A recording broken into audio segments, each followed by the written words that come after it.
Hey, how are you today? So I just had the huge privilege of being in the presence of one of the most inspiring spiritual teachers for me personally and for many people in the world, Eckhart Tolle. And I want to share with you some of the most amazing insights that I had in those 2 hours with him as he was visiting in Switzerland. So, for me personally, he's a huge inspiration. Um, Approximately 10 years ago, I came across his book, The Power of Now, for the first time, and it completely changed the course of my life, I would say. Later on, I came across other teachers, and especially Sadhguru, which then put me on the yogic path, which I'm still following today. But up until this time, Eckhart Tolle still is one of the biggest inspirations for me. And it was really powerful to be in his presence, and some of the things he had shared were some super powerful reminders. You know, if you sometimes feel that in your day-to-day life, you know, the challenges of day-to-day are just so overwhelming, then you can probably relate to this very well. Because it's for me, in different stages of my life, there were different kind of challenges, and you probably know this. You know, whether it's in your job, in your family situation, with your finances, in your career, with your health. It seems like almost there's always some challenge somewhere coming up in life, and it's easy to fall into the trap of, you know, thinking that it's because of that problem or challenge that we are miserable or our life is a problem, you know. And sometimes I still fall in that trap myself, and then it's so crucial for me to get these reminders. And one of the reminders that he gave again today, which for me is one of the biggest ones, is it's never the challenge or the situation that really is the problem. It's only what we make about it in our mind. It's our comment about it. It's our labeling of it, our judging of it, that can make it in such a way that it pulls us in a downward emotional spiral. Because at the end, the way we think is the way we feel, and the other way around. And you know, it's always up to us how we look at challenges. Sadhguru also says this in so many different ways. There's an inspiring book of Viktor Franco, Man in Search of Meaning, I believe, where he had demonstrated by surviving the violence in the concentration camps of the Nazis, that even those kind of situations, you can still endure them with a level of dignity and still look for the positive. So that was one of the most powerful reminders for me, which I think is so crucial and so easy to forget in day-to-day life. It's super simple, but not easy to always remember that. The fact that it's how we think, how we look at the challenge, that really determines our quality of our life, the way we experience it.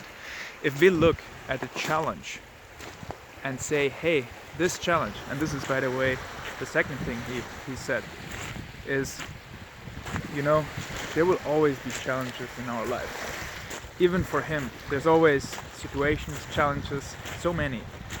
But is he gonna be feeling depressed about it or stressed about it? Definitely not. Why is that? Because we determine how we look at it, and we can look at a challenge in two different ways. One is basically like looking at it as a problem, something we try to avoid, something that's annoying. So that's how we're gonna feel about it.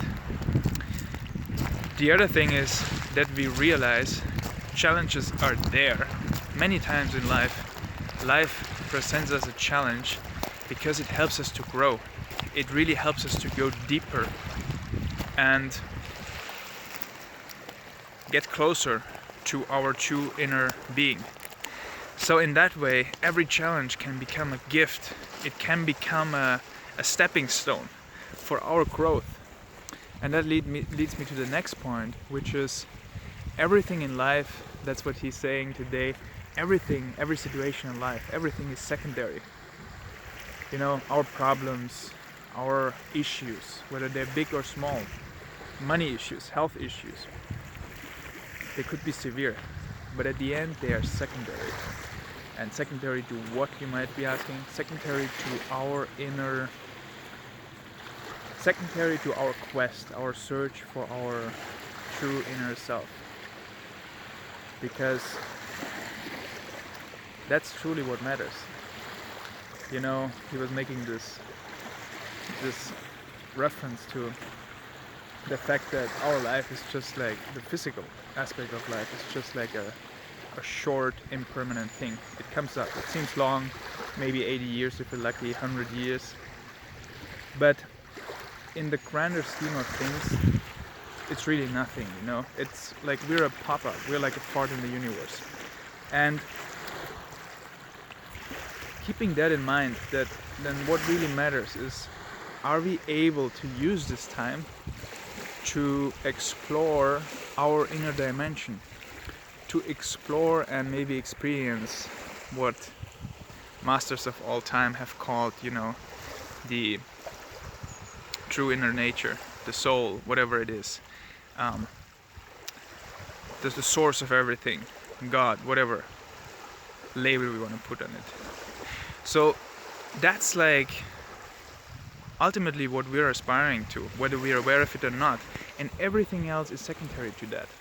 So in your day-to-day life, you might feel super stressed about, you know, a situation at work, about a fight that you have with your friend, with your partner, with your colleague, with your boss. And I know this. I am in that situation, in those situations too. And it's easy to get pulled into the drama of day-to-day life. But I think it's really powerful to realize and to remind ourselves to then, you know, see that that's all just secondary. It's all just on the surface. It's all just secondary. What really matters is that we are growing in the process and coming closer to our true inner nature. And every challenge is a stepping stone towards that. And life is not really that serious. And, you know, everything is impermanent. If you go on a graveyard, we see all the important people that have come here and have gone. And after some time, nobody really remembers them. So let's not forget that. What really matters and what's secondary. And I think those are some of the most important things that I could take out from this nice 2 hours with Eckhart Tolle in Switzerland. And I encourage you also to, you know, the book, The Power of Now, is one of the most insightful and powerful books for me personally. He's one of the most inspiring teachers. It was a huge privilege to meet him in person. And if you try to bring more presence into your life, I can highly recommend you this book. Of course, you know, a daily practice like yoga is tremendously big support in that direction, to connect with your you know, different levels of yourself, to go deeper. So for that, I invite you also to you know, start or continue your yoga practice. And I wish you a wonderful week, and I hope I see you next week. If you enjoy these videos, make sure you subscribe to the channel, and also give me a thumbs up if you enjoy this, and I'll see you next week. Bye guys.